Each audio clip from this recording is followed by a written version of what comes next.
안녕하십니까. 한국자연건강의장 한사호입니다. 오늘은 단식이 어째서 만병근치의 비법인가에 대해서 말씀드려볼까 합니다. 야생동물은 병이 나거나 다치거나 하게 되면 밥을 먹지 않습니다. 옛날에 시골에서 키우던 강아지도 보면은 병이 나면은 밥을 먹지 않고 마루 밑에 들어가는 걸 보았습니다. 밥을 먹지 않고 밑에 들어가서 며칠간 굶고 나옵니다. 병이 낫고 컨디션이 회복되면 툴툴 털을 털고 마루 밑을 기어 나옵니다. 역시 우리 인간도 보면은 병이 나면은 식욕이 없잖아요. 밥맛이 없습니다. 별로 밥 생각이 없습니다.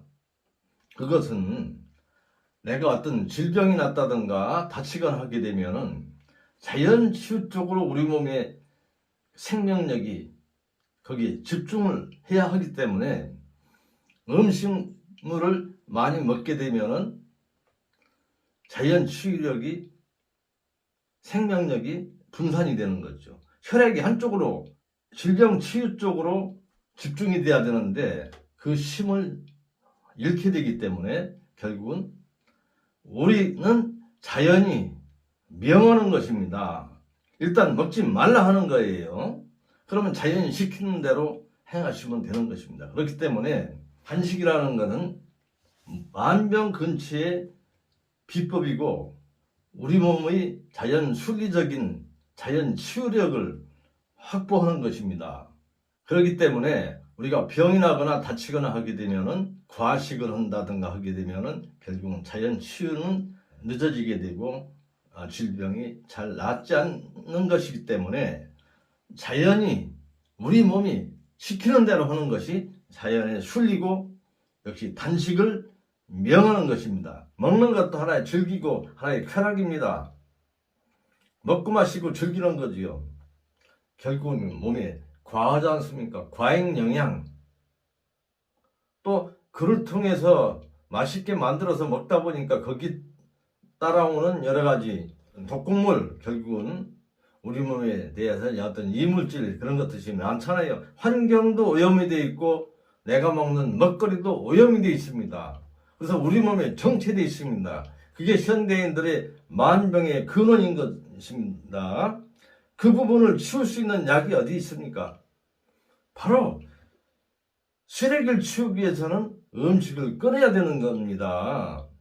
그러니까 음식을 끊게 되면 우리는 에너지를 내서 활동을 해야 되는데, 그래서 몸속에 적체되어 있는 불필요한 지방질, 노폐물, 찌꺼기, 이상 혈액 등을 끄집어내서 에너지원으로서 연소해서 에너지원으로서 이용을 하는 겁니다.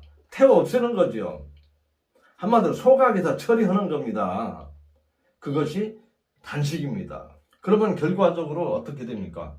몸이 깨끗하게 되는 거죠. 몸이 대청소를 했기 때문에 우리 몸에 혈관도에 끼어있던 여러 가지 기름기라든가 이렇게 노폐물도 다 제거됐기 때문에 피는 깨끗해지고 혈관은 소통이 원활해지게 되는 겁니다. 그러면 어때요? 혈압이 높은 것도 혈압이 떨어지겠죠, 그죠? 지방간도 결국은 어때요? 지방이 태워졌기 때문에 지방간도 해소가 되는 겁니다. 심장에 혈액이 많아서 물이 받고 소통이 잘 안 돼서 오던 여러 가지 부분들을 협심증이라든가 심부전 그런 부분이라든가 그런 것도 원활해질 수밖에 없지 않습니까? 그죠? 수족냉증이라든가 여러 그런 부분들. 그래서 음식을 먹지 않으니까 일단 위장도 수축이 됩니다. 수축이 되니까 위 확장되어서 고생하셨던 분들은 이 확장증이 해소가 되고 또 위가 늘어나서 물 한 모금만 먹게 되면 꿀렁꿀렁하던 그런 부분도 수축이 됐기 때문에 해결되는 거예요. 또 염증도 나을 수 있는 시간을 줌으로 인해서 음식을 끊음으로 인해서 우리 몸의 생명력이 작동이 되고 자연 치유력이 강화됨으로 인해서 염증도 또한 해결되는 겁니다. 그러면 어때요? 현대인들 질병이라는 거는 옛날과 같이 전염성 질환이 아니지 않습니까? 20세기가 아니지 않습니까? 지금 21세기입니다. 21세기의 어떤 질병은 세균성에 의한, 전염성에 의한 그런 질병은 현대의학이 약물이 발달됨으로 해서 다 없어졌습니다. 21세기는 결국은 대사병입니다. 이 대사병을 페니실린이라든가 이 마이신, 항생제로서 해결할 수 있는 그런 부분들이 아니지 않습니까? 결국은 생활습관병이지 않습니까? 그러면 이 단식 한다라는 것은 자연의 순리이기 때문에 바른 생활인 겁니다. 꼭 살 빼기 위해서 단식이 아니고 질병 치유 목적으로 우리 몸을 대청소하는 거예요. 영양과잉에서 또 우리 몸이 여러 가지 환경오염이라든가 농산물이라든가 그런 데서 오염이 되어 있지 않습니까? 생산에서부터 모든 게 정상적이지 않지 않습니까? 농약을 쓴다, 제초제를 쓴다. 또 음식을 조리하는 데 있어서 식품 첨가물이라든가 여러 가지 물질이 다 첨가되지 않습니까? 한마디로 상품을 만들기 위해서 음식을 그렇게 만들어서 맛있게 만들어야 그것도 상품이 소비가 되기 때문에 그런 부분을 어떻게 해결해요? 바로 단식이 해결하는 겁니다. 단식이. 그러면은 결국은 신진대사병인 고혈압, 당뇨병, 심장병, 지방간, 고지혈증, 여러 가지 우울증, 치매, 아토피, 모든 환경에서 오는, 먹거리에서 오는, 생활습관에서 오는 그런 부분들이 단식을 통해서 해결할 수가 있다는 거죠. 그래서 전 한 40년 가까이 운영을 하면서 우리 이런 자연의학이라는 시각에서 볼 때는 그걸 본인이 바로 알고 잘못된 그 생활을 시정을 해주게 되면은 그렇게 고생하지 않고 해결할 수 있는 부분들을 본인은 조금도 바뀌지 않은 가운데서 약물에만 의존해서 해결하려 하니까 어디 해결이 됩니까? 계속 약을 먹어야 되잖아요. 1년이고 10년이고 20년이고 약을 떠나서 살 수가 없잖아요. 언제까지나 약을 먹으라 하잖아요. 그죠? 약으로 일단은 응급처방이 될 수밖에 없는 그런 부분이죠. 그래서 보다 더 근본적인 해결을 원한다면 여러분 자신을 좀 되돌아보면서 해결점을 이렇게 찾아주셔야 되는 겁니다. 바로 그것이 저희들이 말씀드리는 이시의학, 자연의학, 자연건강법인 겁니다. 그래서 우리 인간은 동물하고 틀리지 않습니까? 이 숙변이라는 부분이 있지 않습니까?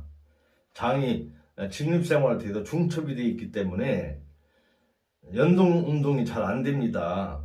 그러다 보니까 또 식생활도 불규칙적이에요. 또 맛있는 걸 많이 먹지 않습니까? 그러다 보니까 장의 변이 정체가 되어 있어요. 정체됨으로 인해서 장도 많이 확장이 되어 있고 꼬임이 있고 유착이 있고 여러 부분들이 일반적인 그 동물과 장관하고 굉장히 좀 문제가 있습니다. 또 계실이라든 그런 부분들.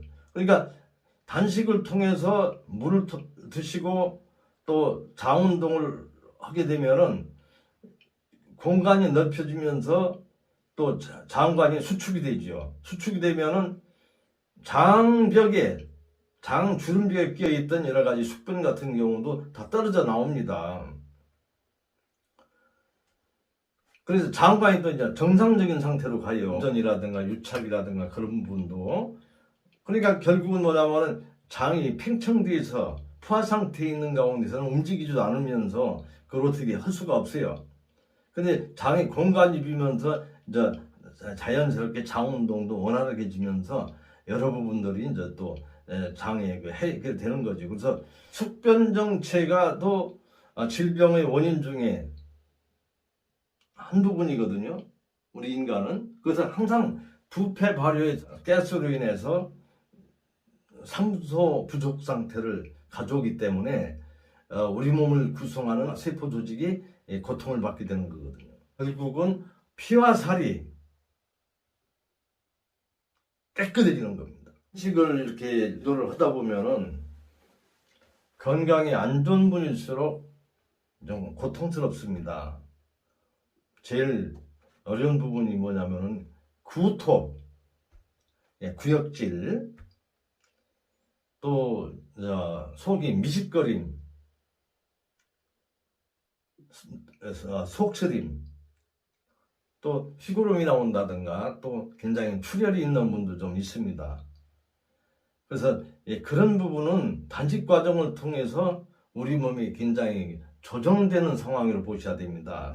겁내서 약을 먹는다든가 뭐 병원에 간다든가 해서는 절대 안 됩니다. 조정 과정에서 갑자기 음식을 먹지 않음으로 인해서 우리 몸을 조정하기 위해서 여러 가지 나타나는 그런 현상이기 때문에 정상은 요법이라는 니시의학적 원리로 보게 되면은 우리 몸을 조정하기 위해서 나타난 현상으로 보여야 된다는 겁니다. 자연양능의 작용으로서 나타나는 현상들이기 때문에 그래서 정상이 심하다고 해서 주사를 맞거나 또 열이 난다고 해서 해열제를 쓴다든가 해서는 절대로 안 됩니다. 자연양능작용인 동통이나 구토, 설사 그런 부분에서는 우리 몸이 일시적으로는 좀 고통이 받을지 몰라도 절대로 죽는 일은 없습니다.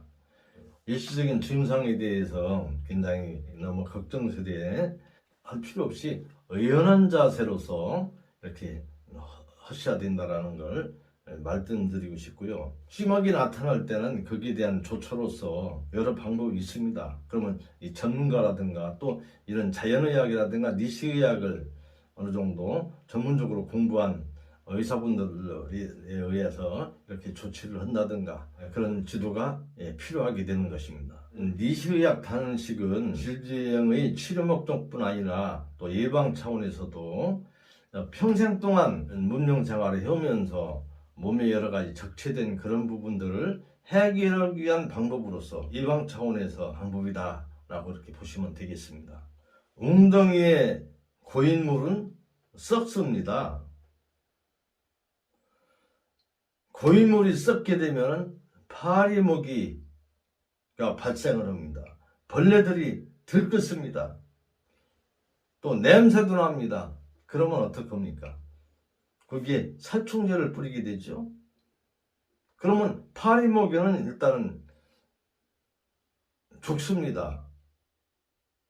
그러나 시간이 지나면 또 발생을 하게 되죠. 그럼 또 파리모기를 잡기 위해서 또 살충제를 쓸 수밖에 없어요. 바로 살충제를 쓴다는 것은 대정의학이요. 그러면 또 전약을 달리해서 생각해 볼 수 있지 않습니까? 그러면 파리모기가 생기지 않도록 웅덩이에 있는 물을 흐르게 할 수도 있지 않습니까? 위에 물을 이용해 가지고 흘러내리게 되면 바로 웅덩이에 고인 물은 다 청소가 됩니다. 그러면 웅덩이에 고인 물이 흐르는 물은 썩지 않듯이 웅덩이에 고인 물이 항상 흐르게 되고 깨끗해지게 되면 파리모기는 발생을 하지 않습니다. 그러니까 전자는 대정의학적인 조치인 거고 후자는 근본적으로 문제를 개선하는 이런 자연의학인 겁니다. 그래서 언제까지나 어떤 근본적인 문제를 남겨두고 정세적인 측면인만 어떤 해결을 위한 방법을 찾을 것인가를 생각해 봐야 할 부분인 것입니다. 현대의학의 아버지라 불리우는 히포크라테스도 단식은 신체를 대청소하고 난치병과 만성병의 근본 원인을 해결하는 유일한 요법이다라고 말했습니다. 왜 성인들은 모두 다 단식을 통해서 득도를 했습니까? 예수도 40일간을 단식을 통해서 득도를 했고 이슬람교의 창시자인 모하메트도 일주일의 단식은 피를 청소하고 2주일의 단식은 뼈를 정화하며 3주일의 단식은 마음을 정화한다라고 말을 했습니다. 노벨의학상을 2번이나 수상한 알렉시스 하멜 박사는 단식은 몸을 정화시키고 조직을 개선하여 독소를 배출하는 놀라운 기능을 한다라고 말했습니다. 여러분, 그 단식이라는 것은 특별한 사람만이 아닌 모든 분들이 행해야 될 자연의 순리이고 하나의 요법입니다. 우리는 지금 21세기를 살고 있습니다. 20세기는 여러 가지 세균성, 전염성에 의한 그런 질환들이었습니다만은 지금 21세기는 바로 생활습관병입니다. 물질이 풍부함으로 인해서 너무 영양이 과잉 축적이 되고 환경의 오염됨으로 인해서 생긴 공해 문제, 그로 인해서 생겨지는 여러 가지 신진대사병입니다. 그 부분을 해결하기 위한 방법으로서 제일 효과적인 방법이 바로 단식법인 것입니다. 그래서 장기간 단식은 아니더라도 생활 속에서 이렇게 단기 단식 같은 것을 이렇게 행하신다라면은 참 건강을 유지하면서 활력 있는 건강 생활을 누릴 수 있을 것이라고 이렇게 생각을 합니다. 예, 감사합니다.